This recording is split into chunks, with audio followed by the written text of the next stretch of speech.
Previously on TankTheTech and Nik Nocturnal conversation. Costs whatever, $200 for a service or a product, and oh, my camera just hello. Oh, that's always fun. Our audio hasn't gone out, but now the camera God, goes. it hasn't gone out. 1 second. Oh man, that's always fun. Where is my other camera? Let me get that shit. Sorry, Sam. Dude, you're fine, man. Fucking battery, man. This is those real moments we're talking about, man. These are the real moments, man. Especially during important stuff. I gotta get my old camera. Fucking hell, man. And now, part 2 of the TankTheTech and Nik Nocturnal conversation. Alright, we're going webcam. Oh, he's back. We're going webcam life right here. Oh Tank. my god, yes. Yeah, man. Sorry. Fucking hell. This will be the one time ever where you're going to see me have better quality than Nick. Okay, webcam life. All right, let's see. Switch camera. Just work magically. Yeah. All right. It looks better weirdly enough. Actually, looks pretty good. Yeah. We're Gucci. All right, resume. Copyright. Yeah, the fun. Perceived value. That's what Yeah. I'll say. Perceived value, right? So I'll work with a sponsorship and they'll pay me X amount of dollars, right, for whatever, a pre-roll or a thing. And like I know, let's say the unit even costs $100 and their cost is 50 or something, right? So they make $50 per unit sold. And if there's like 50,000 people watching that video, they will recoup their marketing costs pretty quickly. Yeah. Right. You know what I mean? Like it's just that's just business, and maybe the accounting side and all that shit I've gone to school for it helped me out a little bit, but it's not too confusing, right? So I'm like, okay, and that's something I'm charging for. Right? These reaction videos, when I do them, I don't charge the labels because I know sometimes the labels take it out of the band because it's a marketing budget, right? Like when a band signs to a label and finances, it's not like, hey, a label's giving us all this money. No, it's a fucking loan, bro. Okay, so chillax. Okay, so I'm like, I'd rather not the band have to pay for this in the end. So I'm just like, whatever, like just give me my AdSense, basically, like you do. Release the claim. Yeah. And I'm like, I know how much money I'm probably making these bands per video or these labels and publishers. Mm-hmm. So I'm like, okay, you can release your AdSense claim that what maybe anywhere from $50 to like 500 depending on how many views that gets. Like you're okay to do that. I know how much value I'm getting you in return with you out even paying for it. It's just an opportunity cost, which you can't say for sure I would have reacted to that otherwise, right? And that's the problem is a lot of these publishers or sometimes labels just assume you will. So they're like, they see it as a loss instead of well, they won't do this otherwise because they just assume everyone will. Like, let's be real. Bring Me the Horizon drops a song. Everyone and their mom's reacting to it. Like, it is what it is. They don't have to worry. Well, this guy's saying, well, he's not going to do it unless we release the claim. Well, you're going to do it anyways because you want the views, et cetera, et cetera. Exactly. So that's kind of the thing that, I was looking deeper into and really understanding. And I've been wanting to make that video for a while. And it really got me when I was doing my riffs compilations video of the year and breakdowns of the year, which those take a lot of work. That's the thing. I can sit here and do a reaction, and not to say it's easy work, but that's like an hour of my time. For zoom-ins and all the little shit I do, and that's it.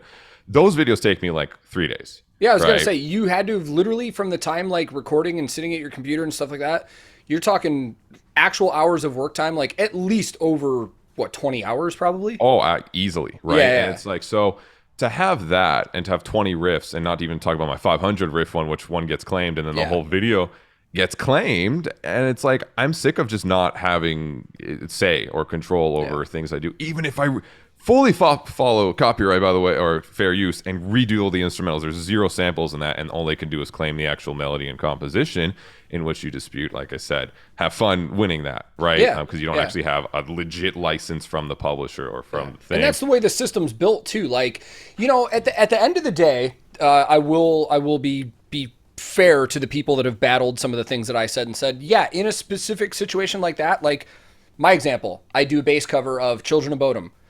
That video gets a copyright claim because I put the backing track in there under my bass without permission from the label, and it's got a copyright claim, and you can't really do anything about it. But that's a full song. Yes. We're talking with your example, like one riff from a song, and it's like, it gets crazy because, like I was saying, the YouTube copyright system is built in a way that, one, it tries to scare the shit out of the content creators so they don't try and fight it. And all the power rests in the copyright owner's hands. Like, there's no independent third party that's reviewing any of these. Yeah. It's the publisher themselves that gets to decide what they're going to do. And like you just said, a lot of these publishers do know at this point that that video is still going to go up if it's got a copyright on it, because people, like you said, they want the views. That's why people are reacting to Nightwish. Like, that's just an example. Nightwish drives so many views for so many people's channels, and nobody's copyrighting that shit. Well, I can't say nobody, because there are times where the algorithm misses and you might just happen to get it. But like, that's one of those bands where like their publisher is not releasing that shit. One, the main thing is because they know everybody's reacting to Nightwish. If one person doesn't upload it because it has a copyright claim, it's not going to fucking hurt. They don't care. Exactly. And I guess that's partially it too, because like I know it, and that when I was making that video, I was worried if people are just gonna be like, oh, you just want more money, you're a fucking YouTuber, and in which I just didn't start to not care about that point anyways. But I was also like, this isn't about money, this is about, first of all, making my value, understanding that for these labels and publishers to understand that I know what I give in terms of value, and I'm not going to get taken advantage of in that sense. And so I'm not okay with that. That was the point of that video. I'm not okay with that. I know what I offer these bands by doing this stuff, and I know no band will ever say no. It doesn't have, the bands love it. The management isn't even usually as cool with it, right? And then labels, a little less, but they'll go with it. And then publishers are the ones that are there. And I myself too have gotten videos which are like, it's all good, it's cleared. And then it just takes one random person at these publisher farms, right, where there's like 50 people that all their orders are this, we own this. If you see that, claim, right?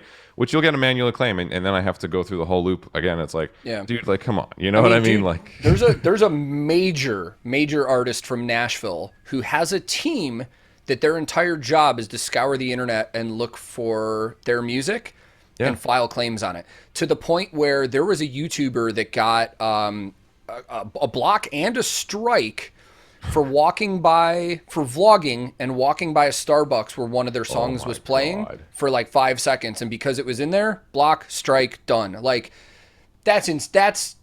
ridiculous. I mean, that's ridiculous. And going back to what you were saying about the value of it, like, one of the comments I got on my video was somebody's like, let's be real here. These bands and labels don't need your help. Reactions aren't making or breaking the music industry. And I was like, okay, while it might not be making or breaking the music industry, to say that we're not doing anything at this point is just not true. When I first started doing reactions, I was very humble about it. And I was like, yeah, these bands probably don't need our help, whatever. But after getting to know some of these labels and having interviews with bands and hearing their actual thoughts on what they think, I mean, I've had a label specifically give me numbers, like in correlation with the pre-orders and the release of one of their band's albums based on the reactions around that time. And they're like, we see huge boosts in numbers when reactions go up. Like, we see it. Like, and there are a lot of people that watch reaction channels that will tell you, I've discovered bands from Reactors. Like, one of my favorite things about my channel personally now is that every premiere I do, no matter whether it's a huge band or a band that nobody's ever heard of, and it's like my first time hearing them, there's a dedicated group of a couple hundred people that are always at the premiere just to hear new music. And I think that's so rad that, like, because the majority of people watching reactions are going to stuff that they already know, that they like, and they want to see somebody else's reaction to it. But we're getting into, you know, areas with, like, again, back to Eskimo Callboy. Those guys, a year ago, nobody knew who they were in North America.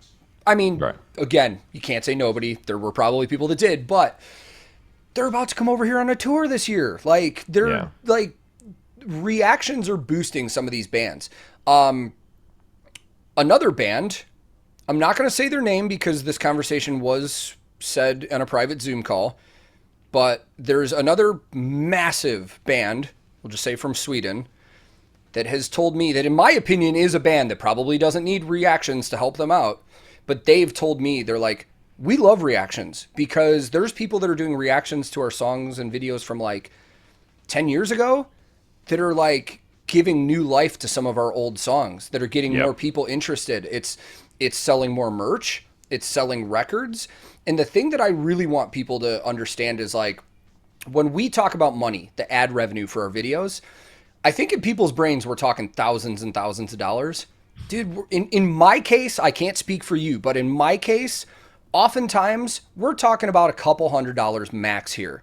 If 10 people that watch my reaction go out and buy a CD from that band, the money that I made from the AdSense already covers what they would have taken it if they copyright claimed it. Exactly. That's what it's just that value, and that's why it's like I know how much value this stuff brings, and people have to understand that there's a reason labels care about this stuff too, is because it brings value. That's the and same. It's weird because it ties in with ideas too of like, look at all these YouTubers with all these endorsements. I'm like, because people watch the YouTubers and then the instruments get sold, and it's just the best place. Like, where do people think the generation is now? Like, we're not fucking on watching cable TV anymore and waiting for the commercials. Like, no, the younger generation is on YouTube, Twitch, and TikTok. Like they're on there looking for content and getting in that sense some influenced indirectly through that content to do things, and that's going to be a big spotlight. And this is how I've always thought of it, is like much, live shows were definitely always the thing, and much love to live shows, but even that, it's like a person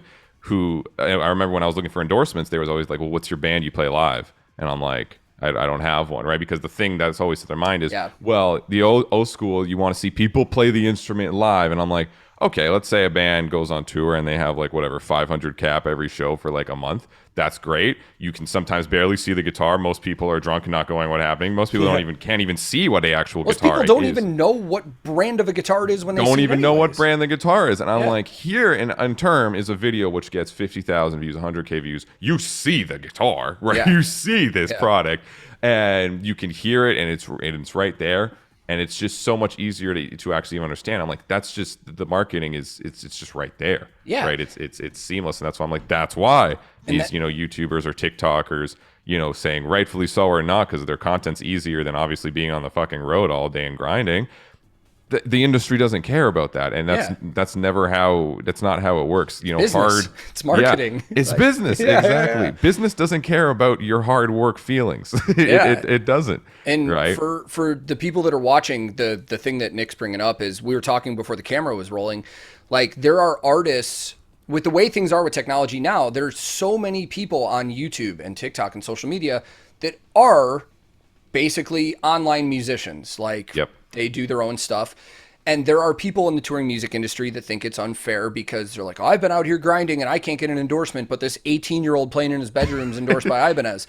That's the point, is that it's marketing. If this 18-year-old playing in his bedroom has 250,000 subs and is getting hundreds of thousands of views, they're going to put a guitar in his hands because people are going to see it. And like you said, man, when people go to shows, unless they already know a guitar brand, they're probably not going to spot it out. That's one of the things I love doing on my channel with the reactions, is pointing out gear and talking about it and doing history lessons on it and stuff like that. Because, dude, there are times when I check out bands, there's so many guitar companies out there. While I'm good at spotting stuff out, there are definitely videos here and there where I'm like, I have no fucking idea what that is. I can't tell what that is. And also things, I mean, and obviously in a live setting, they're loud. And I mean, when you're watching something on a video, usually it's its most like pristine, as good as you can kind of get it to sound form, which I think most people want to hear in that case. And I'm like, well, there's a good representation of a product most of the time, and it's right there. You can see it clearly. People want to get it, and that's why it's like, when it comes to endorsements, it's like, well, that's why YouTubers get endorsements like that. And still, some companies are very anti it. They'll still ask you, well, what's your touring band? And you'll just, I mean, like I said, I got that, and that's why when I got with Ernie Ball and Music Man, the only ones that actually took a chance on me, I love those guys so much, and I'm like, everyone else, like, no, goodbye. Well, that's a great example. I was going to bring that up, man, because like, I think everybody that follows your channel for your music and stuff knows how attached your name is to Ernie Ball. And the point that I want to make to that, going back to this marketing and business and stuff like that, is, the last artist that I worked for was also endorsed by Ernie Ball, but not Music Man, just Ernie Ball strings. Who the fuck watching a live show is going to know that they're using Ernie Ball strings just by looking at it? Nobody. You know what I mean? So the fact that, somebody like you that does have viewers and stuff, you're exposing that brand way more than this platinum selling artist that's using their strings on stage. Yeah, you just won't know, and Yeah. it's just marketing, and it's the new way.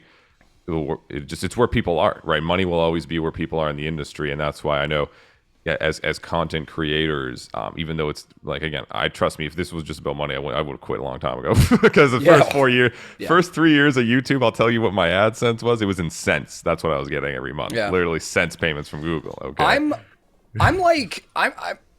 I'm happy with what I've done with YouTube so far. If we're talking strictly like monetary stuff, right? Like, our bills have been paid. It's something. Don't get me wrong, dude. The first 9 months of doing YouTube and that build, because it took me 14 months, no, 16 months to get to 100K. Right. And that sounds so stupid to say because I know it probably took somebody like you way longer. And I trying to figure out how to word this without sounding like a cocky asshole.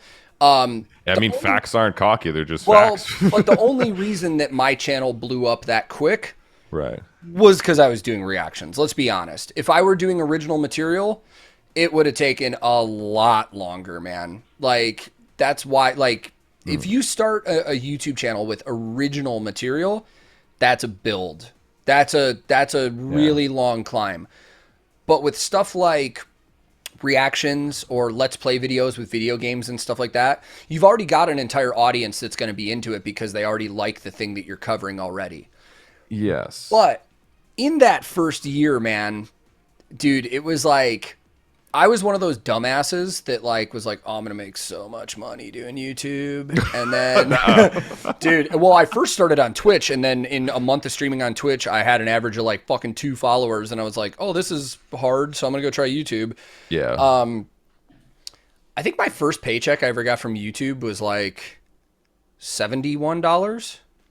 Dude, something like that. That's, dude, I'm jealous. I had 20 cents. I got 20 cents. Man. I mean, but dude, it's crazy because like I was under the misconception, like I knew copyrights were going to be a thing because coming from the music industry, I know about them, but like I didn't know that it was going to be like, okay, if I put a reaction up to this band and it gets a copyright, like I'm going to make nothing. I thought I was still going to get something, but like, so I realized really quick, like this is way different than I thought it was. And I've been fortunate enough in the fact that like our bills are paid. Yeah. It was something good that came out of being sent home during the pandemic. Like I found a way to like help support my family.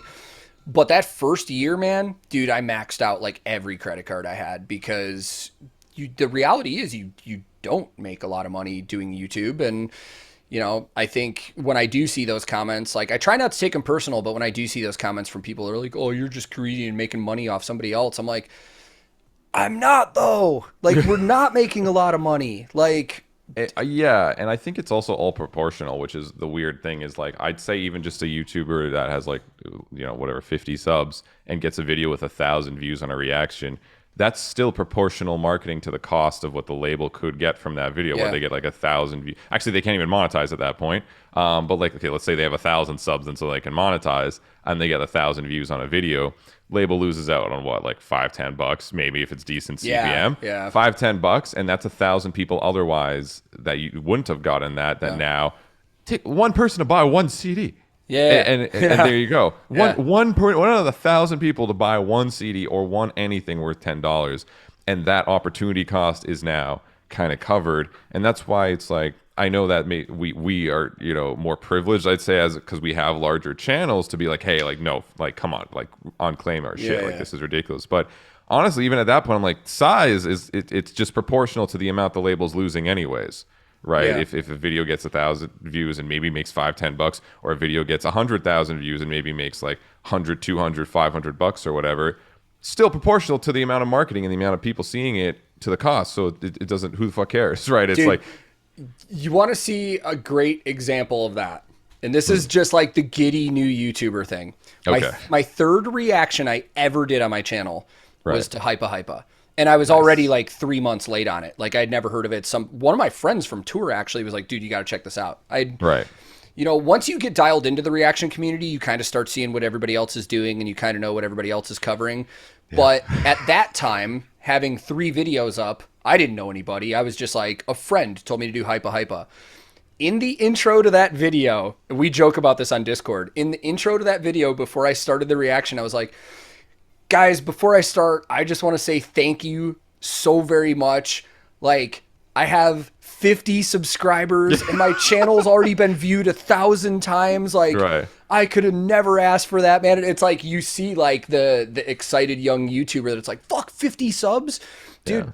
I remember where I was when I got to 1,000. I was at a rehearsal for a pandemic live stream show that we were doing, and we had the laptop up with the live counter, and I remember just peeking at it like every couple of minutes, and like when it hit 1,000 subs, like all my other crew guys that were with me were like, holy shit, dude, you fucking got 1,000 subs on YouTube. And we were all like fucking stoked, and like, you know, and now it's like looking back on it, it's like, you know, I'm over 100, and I feel as though even on day one of doing YouTube, even though it's not full-time money, like I feel like this was a full-time job already. And now I definitely feel like it. Like, this is a full-time job. I don't have time to go out and do anything else if I want to keep up with the level of content that people are used to at this point. Yeah, and I mean, even with that, I was the same when I got those milestones. I was like, holy fucking shit. And it's, you question why, because a lot of people are like, oh, well, bigger number, better person, like that saying, which is always funny. Yeah. Which is, but it really, it's, when I start to think about like, why do I care if this number gets bigger, which I'm very in tune with nowadays, especially with keeping up with stats. Bigger number equal more opportunities. That's really what it is, right? Because it's like, it's a resume. You know, the number in this case is how many fucking courses or your degree, or, you know, how high level. And that's what people look at. Because again, if someone who doesn't know you or someone wants to work with you has no clue who you are, that's what they're judging you by. Like, that's the only thing they can judge you by at that point, is like some kind of number or whatever. Monthly listeners on Spotify, right? If they don't know anything about you yet, other than here's what you do in your music, the only way they can know is if you're actually going to get shit done, or if you're worth the value of putting effort into, is that. So that's the thing I always cared about with that, was like, oh my God, 100K subs. It's like, I know that opens up more opportunities indirectly, because now people are like, oh, now there's an actual official YouTuber, right? And same thing, you know, if you get to 1 million one day, which I don't know if it'll ever happen for me, hopefully, I'll be like, oh, cool, like another layer of like perceived opportunity, even though what's the difference between having 499,000 subs with 500,000 subs? Nothing. Like it's not really anything, but it's just that perceived value then goes up in the industry, which then you have more opportunity to work with more people, to do cooler shit, and to just make your name out there, which I think is, that's what the grind kind of has been always for me. And you get to that point where it's like, oh, wow, we have all these opportunities to talk to so many cool people and work with so much just cool music and shit. And that's really when it came to that video, I was like, you know what? Like, I've, you know, and it sounds selfish, but I've built this through my channel for so many years. I know my perceived value, and I'm done working for people to make whatever the fuck. It was more of a principle thing at that point. But I, you know, love working with labels. I love working with bands, and the ones I do work with are incredible. I mean, I didn't even know you could whitelist a channel. I didn't know that was a thing until one of the labels I was working with, I did a reaction, you know, just like normal, and they'd whitelist and be like, hey, Nick, we just whitelisted your channel. You because we don't want to fucking go back and forth. Just whatever we whitelisted your channel. Go react to whatever you want from our shit. And I'm like, it's crazy. And I didn't know what, I was still like confused. I was like, okay, this is too good to be true in that case, because this is something. And then I did a reaction, and it just wasn't claimed. And I was like, it's wild, man. And I haven't had that luxury yet, but I only got one of them to one person. Yeah, so far. I don't think a lot of labels do that. A lot of the labels that I've talked to definitely still do it as a case by case basis. I think until we get to the point where they fully are like, okay, he's been consistent with his content for a while now. We trust him. We're going to whitelist it. I've talked to other labels too that said that 6 months ago were completely opposed to clearing reaction copyright claims, that now have taken on okay, we'll do it on a case by case basis. And if you do a reaction, email to us and we'll clear it and stuff like that. It is crazy though, what you're talking about, the tier system. Like I noticed right when every time you gain a new subscriber, the opportunity for new stuff does open up, because I started noticing when my numbers started going up, more labels were reaching out, more paid sponsorships were reaching out. Now, I'm not fucking doing ads for... Well, also, sorry to cut you off, for yeah, paid yeah. sponsorships, they literally look on your social blade and they'll see your average monthly views that month. That is actually how they know what their budget is. Yeah. And the funny thing is I'm like you. I don't want to plug something unless it's something like I like and absolutely already use, because like, dude, I can't tell you, you've probably got this too. Raid Shadow Legends and fucking Manscaped. Oh my God, dude. Well, it's because you have the beautiful beard. Then Manscaped looks at this and they're like, yeah, this guy's not representing our shit. But it's like, but I get emails from them like once a month. And the funny thing is, you see those business emails and you know they're generic copy and paste. They didn't look at the channel. They just saw that you have over 100,000 subs and you get the views and they want their stuff on there.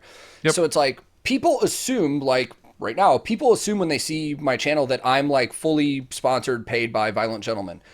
I'm not. I just like their clothing brand, and I've known those guys for a long time, and I just wear it. Like, they actually don't spend money on marketing or anything like that. Their entire process through their entire company's history has been like, yeah, if somebody likes our stuff, we'll just send them a box of stuff every now and then, and if they like it, they wear it. Because I think that's a good approach, man. Like, if somebody likes the product, you don't even have to pay them to plug it. They're just going to naturally do it. You know what I mean? So, and there's been a lot of other stuff too, like that I've gotten emails for, but it gets funny when you start getting the generic ones from like some Asian manufacturer that makes like strip lights on Amazon. That's like, hey, well, we want you to endorse this. And you go look at the Amazon reviews and they're all 1 star and the product is like $7.99 anyways. And it's just like, I mean, it goes back to the whole value that you were talking about with reaction channels. Like, they know reactions are getting views. They know they're popular. People want to put their products on here, man. And for me, the main thing is because, and for you too, it's like dealing with music. It doesn't make sense for me to plug a cell phone game or a men's grooming tool. It's like, does it even look like I shaved? No, like, come on. It doesn't make sense on a music channel to plug something like that. Like, you know, if an apparel company I liked or a guitar company or something like that, like that's one thing. But just it's wild though, man. And I know they don't advertise it, but based off what you were saying again, when I hit 100,000 subs, I noticed my analytics just like start going up. Like, we're talking like CPMs and stuff like that. Like, I was oh, this is interesting, because they don't tell you that stuff out loud. Like, no, they won't, and that's why that perceived value is something so important, and not to confuse it with like what your community or audience thinks of you, because I don't think that's like what my perceived value to my audience is. I'm a dude that is maybe entertaining, that makes their day a little better. You know what I mean? Like, I don't think I wouldn't be more entertaining if I had X number of subs or viewers or X number of things or money. In no capacity. It's that very face value with my community and the people that actually watch my stuff, which I have so much respect for them with that, and I show them that love. But when it comes, hey, we're talking business stuff, all right, like I got it. You got to be in tuned with what people are going to come to you with, why they're offering you what you're offering, because if not, it's the entertainment industry. You're going to get taken advantage of like nobody's business if you don't do what you do, stand your ground, and stick by what you actually think your time is worth. Literally thinking, okay, here's this is going to take X amount of time. You know, what would I charge to do that kind of work? Even though you're loving it, which sure, we're fortunate enough to do something we love and make money that we deserve or earn, like that we perceive is worth that time. Maybe is better wording. But you know, like, just we got to understand our value with all this stuff, because if not, you're going to get taken advantage of, and then you're going to be the one who's like, what's happening here? You're putting all this work, and you look back on your channel or your work, realizing that it was worth so much more, and then one day you know, who knows, YouTube might not be forever for everybody, and you're going to be like older and be like, oh, well, now how the fuck did I do all of that, and now I'm homeless, basically. You know what I mean? So I think it's important. And that's when I made that video, it was really like, I've been doing this for 8 years, and even though I have no regrets about any of that, and I want to specify that to not make it seem like I'm fucking resenting all of that, because it's not. I built my channel through using like content like that and through building it. But moving forward, I don't want to look back 10 years and be like, wow, I built this, did this with a awesome community, and now I'm the one who's fucked 10 years later instead of building and thinking about my future and working with bands, and even just in general seeing many times of people getting taken advantage of and not understanding their value. I'm like, okay, fuck it. I'll be the one that's like, I know my perceived value. Try to understand yours at this point, because this is worth much more than anybody is giving it credit for right now in the actual industry. Yeah, man. And it's great points too, because the state of mind that you have on that is fantastic. I share the same, because in the culture that we're in right now with social media influencers and stuff like that, I don't think a lot of people think about that future stuff. They're like, oh, I'll get, all they care about is that number, that follower number. And also, so the life cycle of like a Twitch streamer that like is like 3 years. Yeah. Like, you know what I mean? And then it's like, oh, they're gone. Yeah. I mean, dude, we see that happening with YouTube reactions right now. Dude, there are channels that I've seen start and already die off since I've been doing this.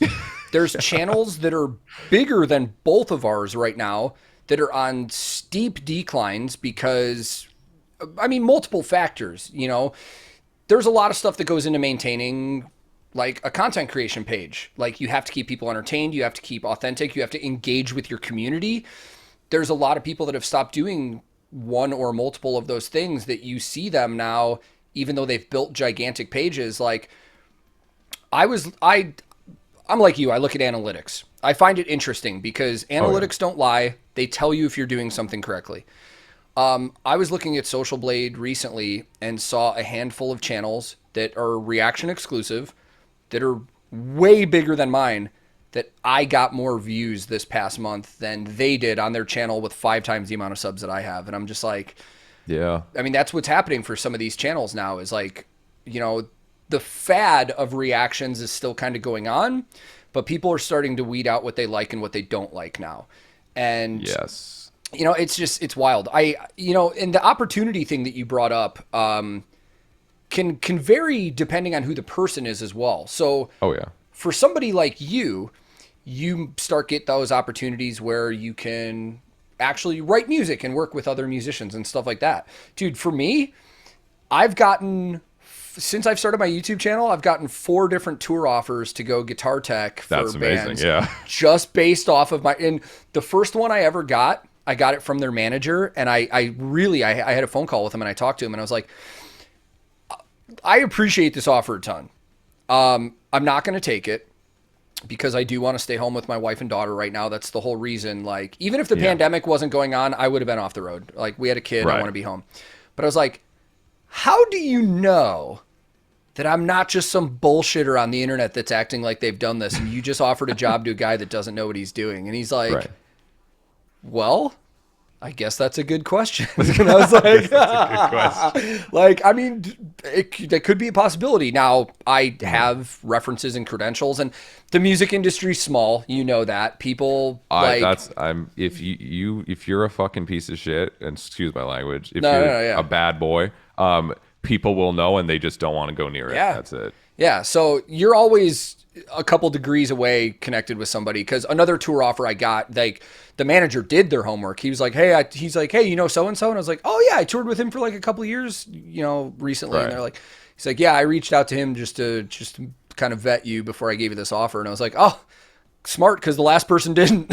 But like, there's, I'll tell you more about it later, but like later this year, I will probably be back out on the road guitar teching.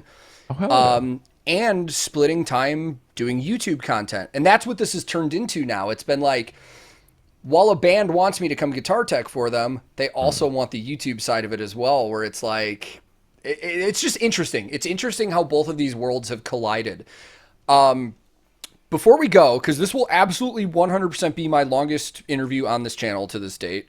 Hi, internet people. Yeah, we were actually talking about this beforehand. I was like, yeah, let's keep this to like an hour, because like people don't fucking watch 2-hour interviews, and we're closing in on 2 hours. Another one of those opportunity things you talked about. Fox 5 in New York City reached out to me recently because they're doing a piece on reactions in the music industry. Damn. And they wanted to talk to me about it. But they asked me something interesting that I want to ask you. Okay.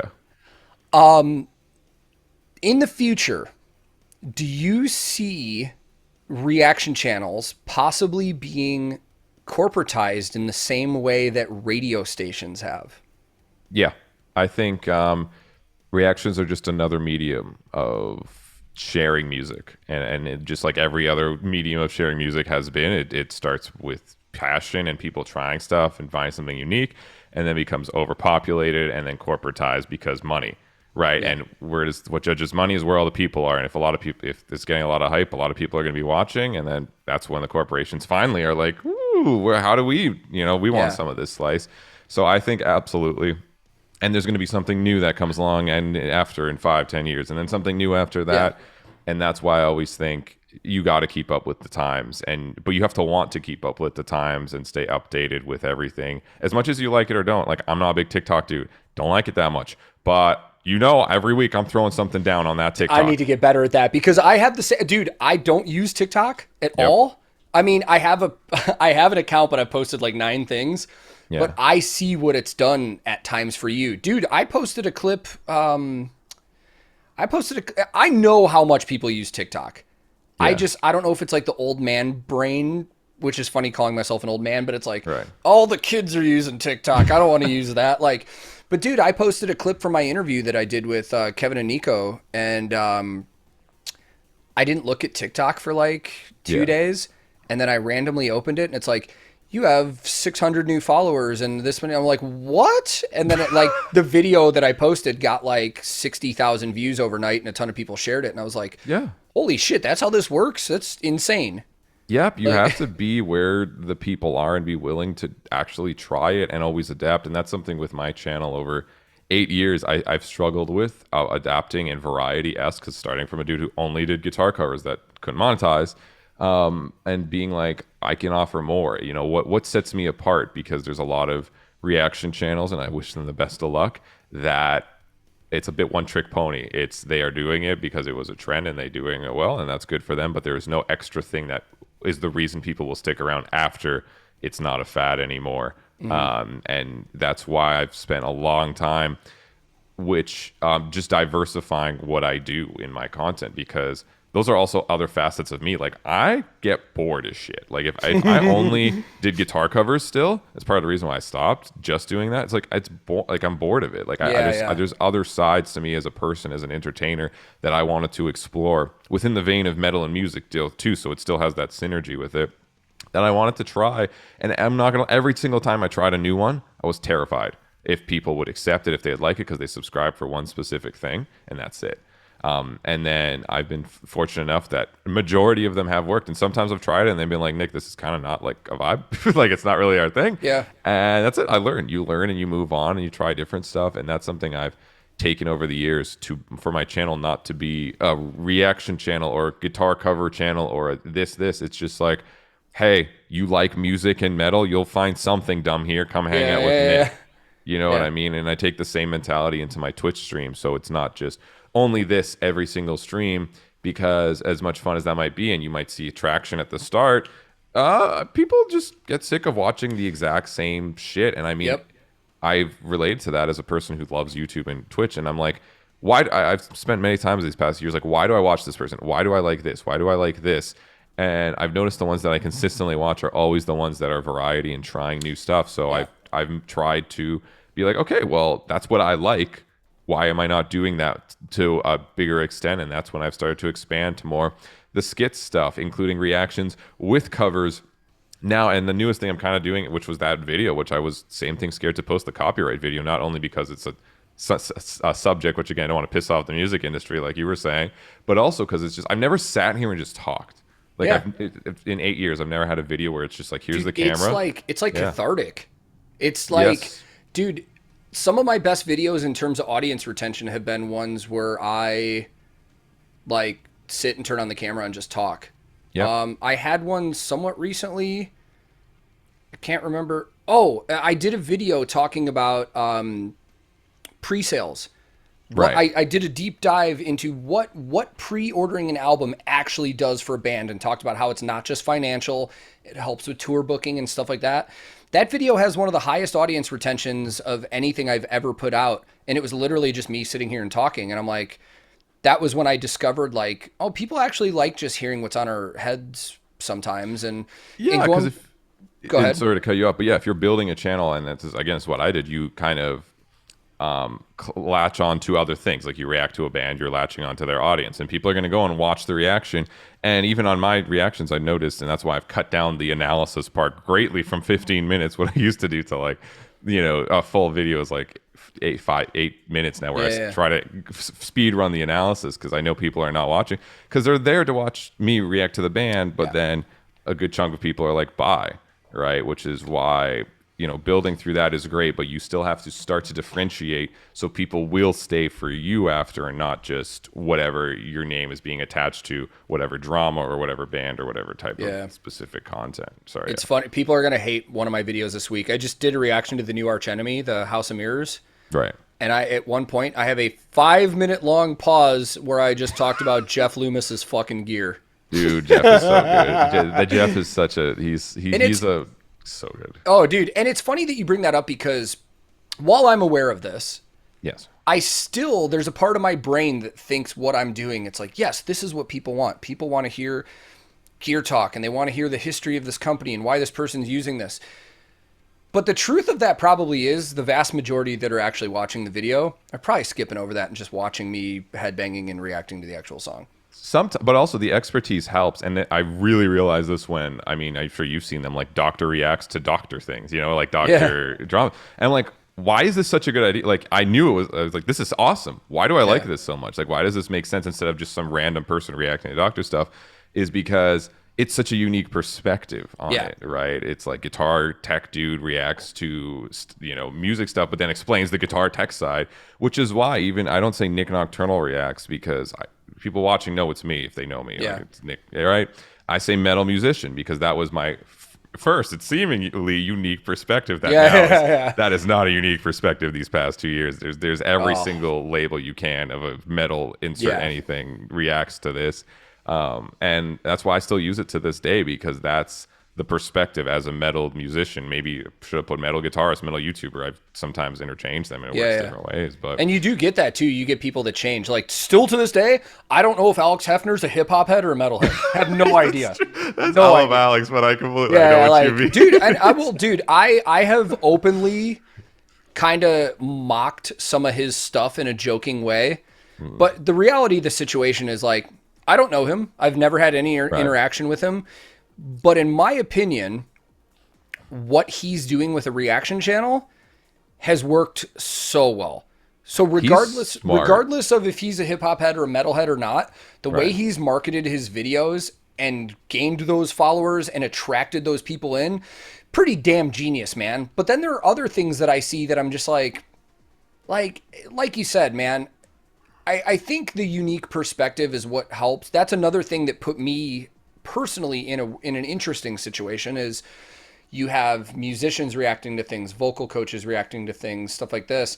I realized I was onto something when I first labeled a video, not Roadie reacts to, but Roadie reactions. Right. And I saw they're like, oh, never seen like an actual touring guitar tech react to something. This is kind of cool. Yes. And I was like, okay, that was the click in my head that I was like, I'm onto something there. Because, and that goes along with Twitch too. Just like you said, people get bored of things. I used to just play video games on Twitch because I love video games. Yep.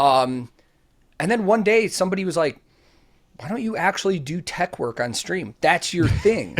That's your actual thing. And I was like, that's a good idea. So on one day, I set up I have my small, mobile workstation right here. My big, huge touring one is out back in my house. I would love to get it in here, but the reality is it would come out to here and take up all this room. I set it up right here.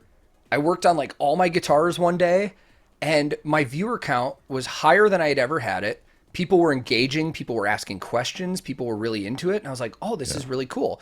And now I've started I've been talking to musicians in Nashville where I want to start a tech stream, but have guest guitars. So I know a lot of musicians in town where I was like, let me work.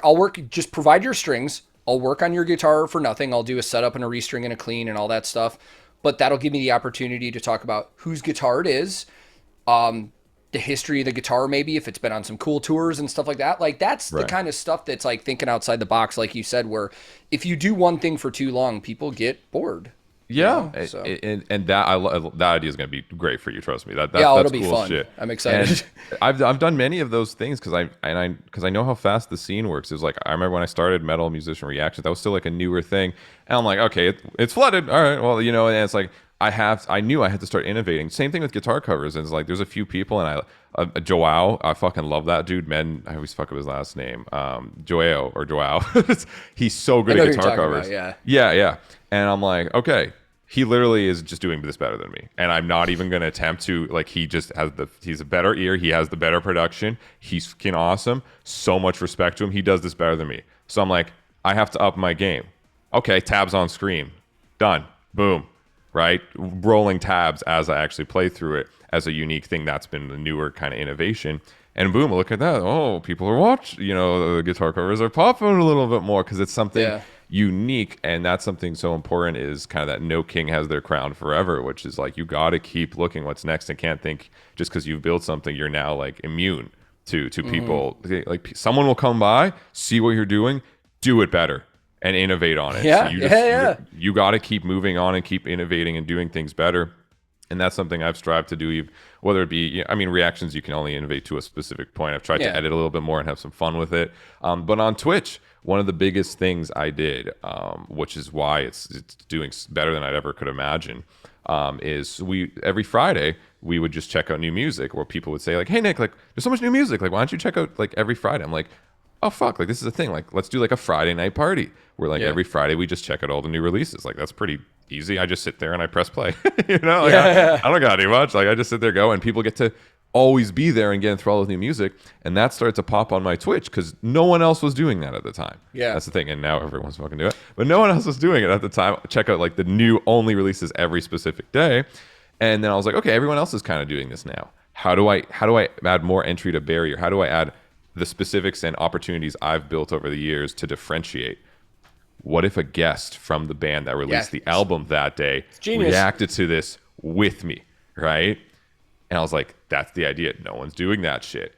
Started it, tried it, biggest stream I've ever done. And to this day, every Friday I have a different guest.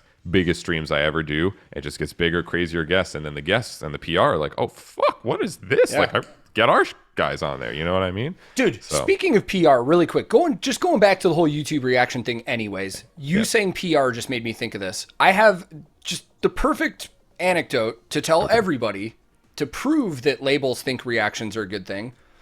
Labels' PR agents are including links and quotes from Reactors into their fucking releases now. Dude, when I saw the press release for To the Hellfire, your fucking name was in the press release. Dude, I laughed because they didn't tell me either. Viral, I was just like... viral video from Reactor Nik Nocturnal. From TikTok. It was from TikTok. Like TikTok. And I'm like, bro, I like threw that shit in. It's like 360p. Like, come on. And there's another label that when they have a weekly release of their releases for their label, what bands are putting out what singles, there's a fucking column. It says ready for radio, and then right under it says ready for reactions. If that doesn't tell you that the labels are on board with what we're doing, I mean... Well, and that's the thing, and some people don't understand, like, I guess, the train of what actually happens and who says what and where things go. Number one, the bands they can't do shit most of the time, right? Yeah. And then even their management can say things to talk to the label. A lot of times, sometimes their hands are strapped. A lot of time it's the label rep and then the publishing. They work with distribution and all that to get it done. But also most labels work with PR firms, right? The actual ones that go out and get fucking art interviews and podcasts and get the stuff on Metal Injection, et cetera, and hit people up. Like they actually hire PR people, which again I wasn't even aware of that until like a bit ago. And then I was like, oh, these are all like PR people, like. Oh, they're the ones planning the band's schedules and like getting stuff done and getting the music out there. Okay, those people are going to be my best friends. I don't care anymore about trying to get it through necessarily specifically label. I'm like all those PR incredible people, which I've worked with them, like Amy, Nikki, Charlie, like queens of the industry. There's and Natalie too. I just started working with her, but she seems awesome. Yeah, oh, she's great. And I'm like, why the fuck, like, these are the people, and they're always like, come on, like, we know this helps our bands. Like, we got this. Yeah, we'll do whitelisting, obviously. Come on, et cetera, et cetera. Like, yeah, we'll make time for the band, even though, again, that was the funny thing with this thing I was doing, like having guests on Twitch on Fridays checking out new music with me, because it wasn't as easy for me to pitch as like, hey, I have my podcast that everyone knows what a podcast is. Hey, here's an interview that, does your band have time? It was, hey, does your band have time to react to other music with me live? Which, again, it's like, what the fuck? Like, I don't know what that is, right? Yeah. And it just took a minute for working with the actual lovely PR ladies and then being like, oh, like, there was 10,000 people there with you last night, and this dude took 1 hour out of his day to do that. Like in terms of the band member took an hour out of his day, and there's 10,000. I mean, we had Corpse Grinder, 13,000 people watching. Holy shit. That's, dude, I think, when I saw it taking off for you, there was one, I can't remember who the guest was, but I remember when I'd see your streams pop up like a year ago, you had a few hundred people guaranteed every time. And then when you first started doing guests, I remember I would raid your streams, but we have like an hour gap from when I end to you start. Yeah. And I remember I was still at my computer, so I was like, oh, let's see what Nick's doing. And I pulled up your Twitch, and like right when you open the Twitch homepage and the people you follow are on the side, it's like 6,000, Nick. I was like, what the fuck? I was like, I can't remember who you had on there with you, but I was like, damn, like that works. Like, if people want to see it, because that's where else, and that was the mindset. Where else do you see a band member react to other music in the scene and talk about their own and react to their own song there live with other people? No editing, no filtering, none of that stuff. What is there is there. And I could tell that's scary for some bands, because there is no editing, and the PR, again, they know that whatever this dude says is there. Like, it is said, it's done. So they have to put a lot of trust into that, and once they start to see it work, it was just nonstop. They were like, hey, Nick, so now we got these guys, like, their album's dropping, like do you have a Friday free? And if not, even I've expanded into like podcasts a bit, but I know that's the thing, I don't offer anything unique podcast other than myself. And that's the thing I had a struggle with, was like,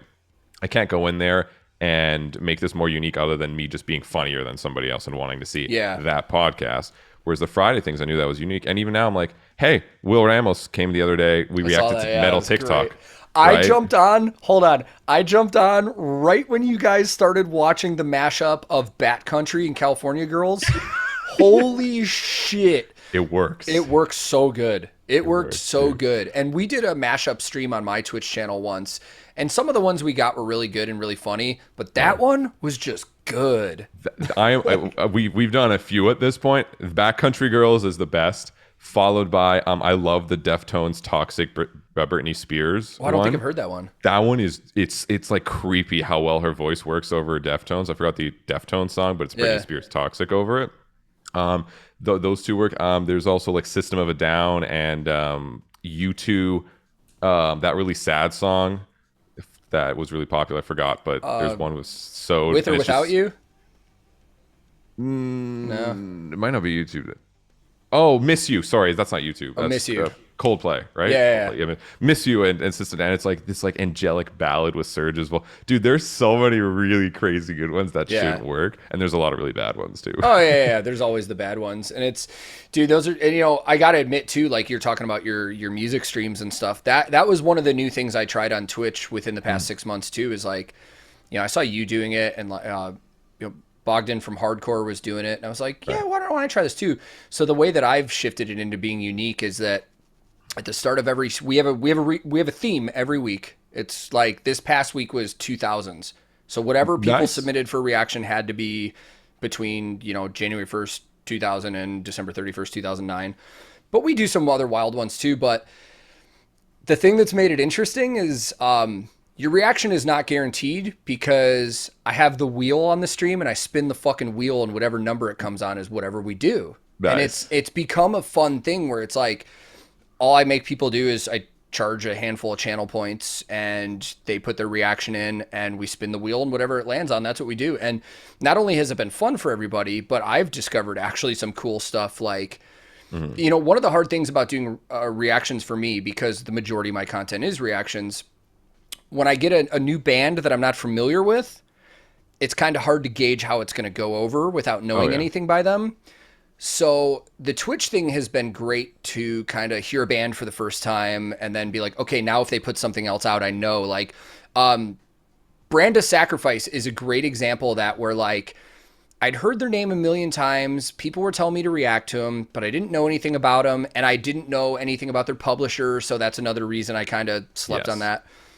But then when I heard somebody requested Charlotte by Brand of Sacrifice, and I was like, holy fuck. Like, and it's one of those moments. I've had so many of these moments now where I was like, all right, guys, I was wrong. I should have listened to this band when you first requested them months ago. I apologize. Like, and there's a lot of moments like that. But what's been cool is, you know, now, like we said, we're working with a lot of labels that we have connections with. I just started making a good relationship with a pretty good sized label who, that's one of those examples I told you, I stopped reacting to all their stuff. And after 6 months, they came to me asking what they can do to, you know, get me to do their stuff again. And now that's opened up an entire new library of stuff for me to finally check out. And it's just fun, man. It's like, it's always been fun, but right now with the way things are going, it's really fun. Dude, it absolutely is. And I do the same thing too, is like, I'll say, I tell all these labels I work with, I'm like, if I don't know the band, I will check them out on Twitch first. So that's what I do, is like, when's the song come out? I'll check them out on that Friday, that week, with whatever guest. It's almost like a filtering process. Yeah, like, for sure. You know, and I tell them I don't know this, and they'll be like, but Nick, can you do like an actual reaction? I'll be like, yeah, I'll do it on Twitch. You know, yeah, I'll do an actual reaction on Twitch, right? And then it's like, all right, this fucks. Like, I'm into it enough. All right, now we're going to include that band in like the roster for possible YouTube future stuff. But dude, I've been glad, again, seeing what you've been doing and seeing how you're innovating and using your unique, just professional, just things you've learned over the years to add that uniqueness. Because something, and I much as I love metal and I love the scene, most of what I watch and get influence from nowadays when it comes to content has nothing to do with the metal scene. And it kind of saddens me, because it's like, I like, even for content creation or Twitch streams, like I'm looking at like Asmongold, Ludwig, I'm looking at the Twitch streamers at the top, like what is now content, and then being like, hey, how do I transverse that maybe into my world if I really like that content? Because it's like, I feel like, and I don't know if you agree with me on this, but like the metal scene always feels like 2+ years behind on everything. Like whatever the mainstream I do agree with that. It's just always 2+ years, and that's something where I know some people in the metal content creation scene, like Jared Dines and others, were always ahead and they were innovating. And then when they stopped doing stuff as much, it was like, where the fuck are people looking for? And I was like scared. And that's where I was like, okay, fuck it. Like, not as many other people. I'm going to do this. So I'm just going to say like, oh, TikTok's big. Like, I'm going to react to metal TikTok. No one has done this yet. Like, which baffled my mind. And I was like, okay. And then boom, 800K views or whatever. And then you kind of do it more. And then you see other people in the scene being like, oh, that worked for so-and-so, or that worked for Nick, or et cetera, et cetera. Let's try to do something like that, and it works. And then it starts to create more and more trends, which is, again, I love seeing that because it pushes it all forward, as long as there's always people thinking outside the box to help push. Because I've definitely had, again, I've watched, even like I mentioned, Joao's guitar covers, and like, I'm like, fuck, this is way better than I ever did this. That influences me to want to get better at that, right? And that's what I want to see, because I feel like content creation is a little bit behind than some other people or some other like scenes, or especially like the gaming scene, which I know the gaming scene's bigger, but I want to see it grow, because I know there's so much potential, and it's music. Everyone listens to music. Why is it like not, why is music not the most popular content creation type on YouTube? You know, like that blows my mind. Copyrights. Because and then I also made the video, and it all ties together. It's like, I'm like, I watch gaming channels. I watch all these guys. They're fine. They can play WoW. They can play whatever game, and as long as there's no music, they're like, yeah, there's your AdSense. I'm like, what the fuck? Like, you know what I mean? So like that's partially why, and kind of like I said, all ties together. But I hope to see that innovate more and more, man, over the years. And I'm glad, again, seeing people like you doing your specific thing and taking your own twist on everything, that for what you're using your pros and things that differentiate you. Like, I love that, man. Thank you for being one of the people that fucking do that, because we need more people that do that. Dude, I appreciate that a ton, man. But what I was going to say is, like, I think at this point, at least for me, my opinion, it's safe to say you've pretty much taken the reins in the metal music scene community of content creation, in terms of innovation, new fun stuff like that. And like you mentioned, you know, we had guys like Jared Dines when he was just cranking out content and stuff like that. Yeah, it's going to be interesting to see where everything goes. And I don't know, man. I mean, like you said earlier, it may not last forever. We may have to switch out what we're doing to stay with the curve and stuff like that. But for now, it's fun, man. And you know, getting to meet some of these people. My favorite thing too is like, actually, something that was on my brain that you were talking about was where you look at influences from other places. Yeah. The hardest thing to get people to understand, at least in a musical sense, is like, I like other things other than metal.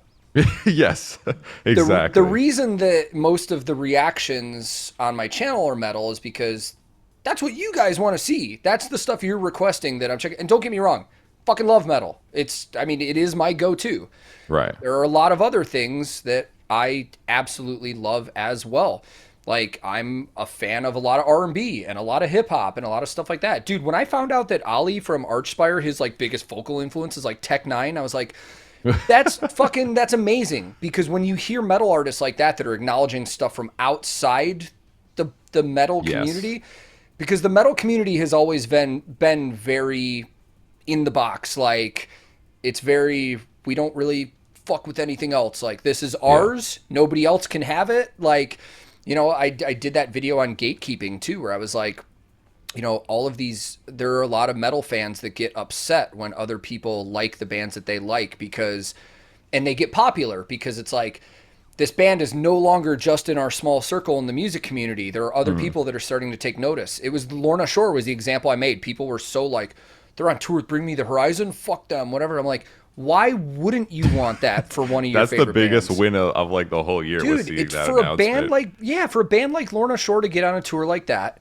That is such a win for the extreme music community that you're getting a band that sounds like Lorna Shore that's getting thrown in that position. Because if you really love those bands, why wouldn't you want that for them, man? It's because people like to keep those things to themselves.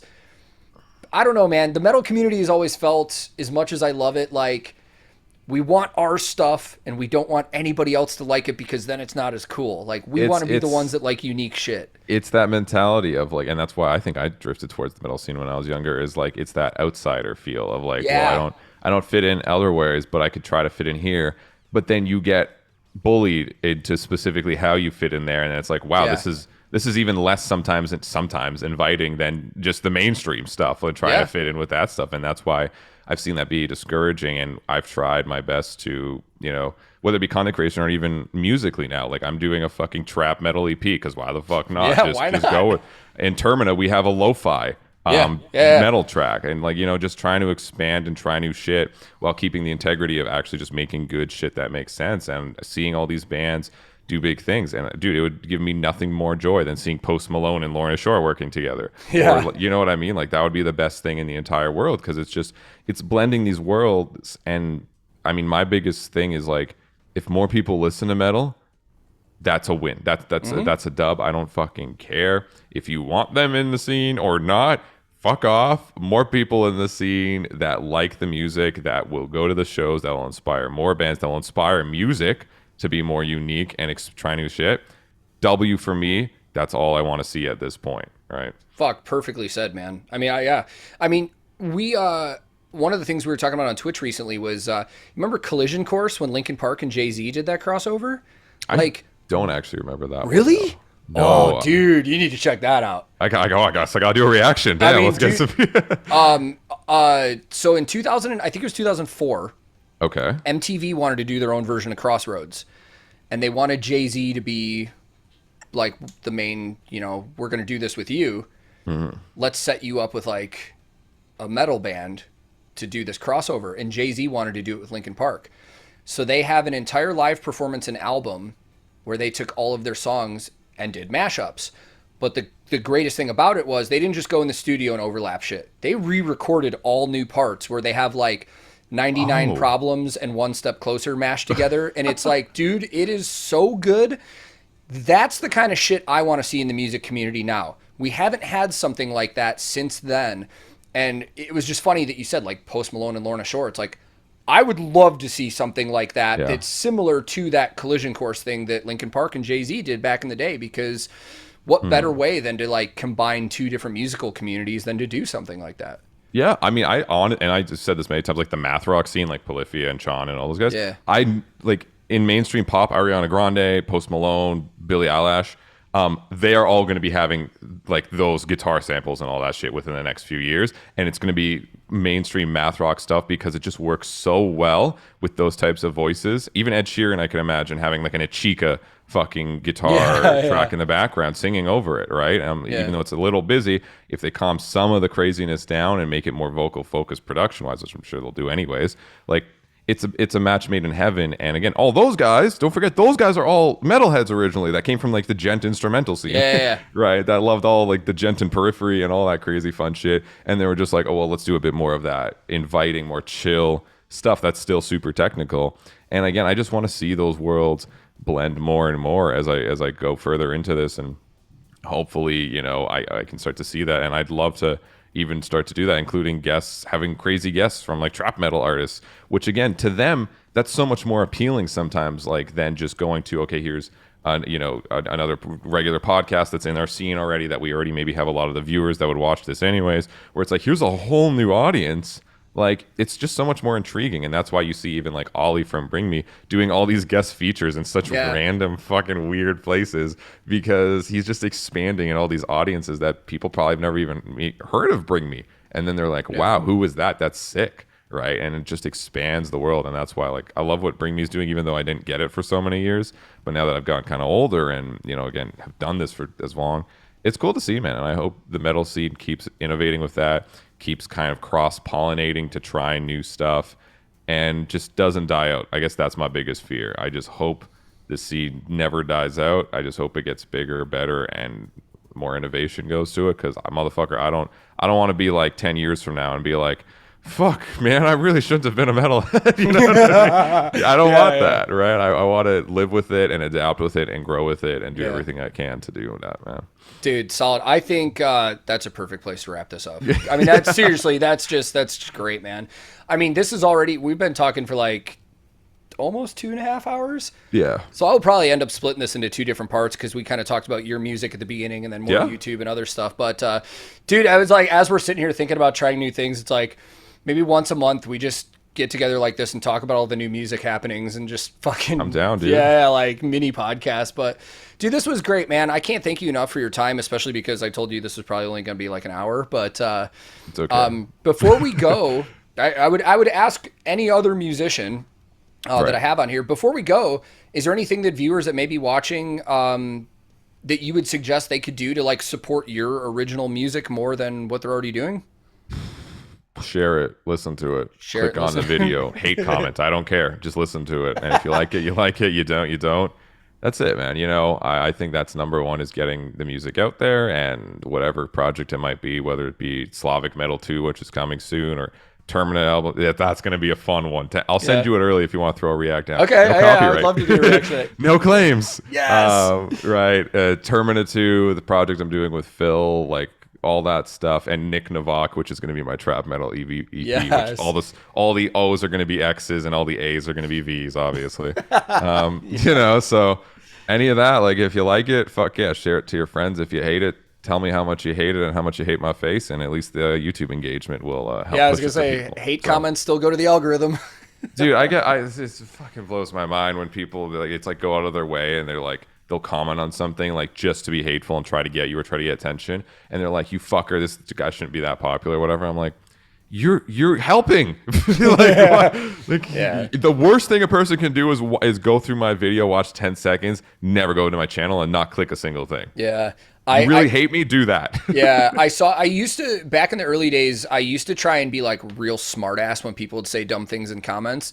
And then somewhat recently I saw an interview with the guy that edits for like Mr. Beast and like Logan Paul and shit. And nice. The question was asked to him in this interview, like, troll comments, respond, delete, or ignore. And he's like, just ignore every time. And I like, that's kind of the mentality I've kind of been trying to take lately on everything. A lot of it's attention. A lot of it's just attention. They want attention, and that's fine. And that's the thing. Like, I love criticism. Like, I love when someone's like, and even though sometimes it might not be worded the best, like, hey, Nick, this could have been louder. I mean, I guess you have kind of a lack in all this, but, you know, I'm just trying to offer some criticism, right? Yeah, dude, criticism like that has helped me build my videos into what it is now. Like, back in the day when I first started doing the pop-ups on my videos, the sound effect that I had for those, the pop, was so fucking loud. And I used to have so many people that were like, even like you said, even if it's not worded the best, people that are like, Jesus fucking Christ, that noise is so fucking annoying, like turn it off. And then I'm like, okay, well, I'll start taking the volume down until I stop seeing complaints. And then I finally got to that point. So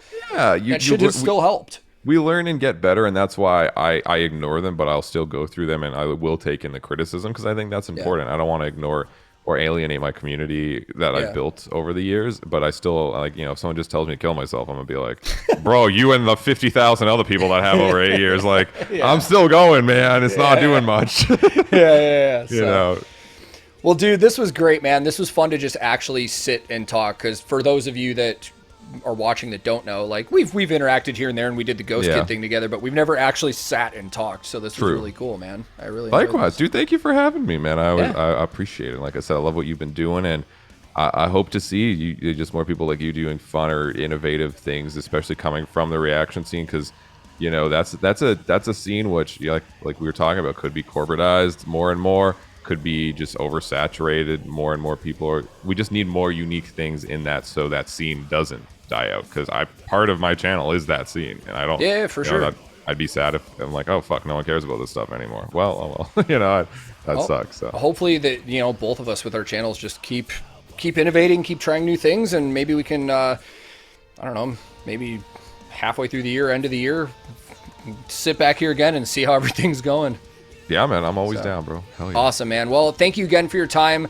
I'm just going to assume that everybody that watched this already knows Nick. Otherwise, you probably wouldn't be here watching me and him and stuff like that. But if you're not, I'll throw all your social medias in the description of the video and stuff like that. I would highly encourage you to follow Nick, because he is putting out great content and is a wonderful musician as well. So thank you, Nick. Man. Thank you again for your time, man. Have a wonderful evening, and hopefully I'll talk to you soon. Thanks. You too, bro. Have a good one. All right, see ya. Consciousness turning underwater, I cannot reach the surface.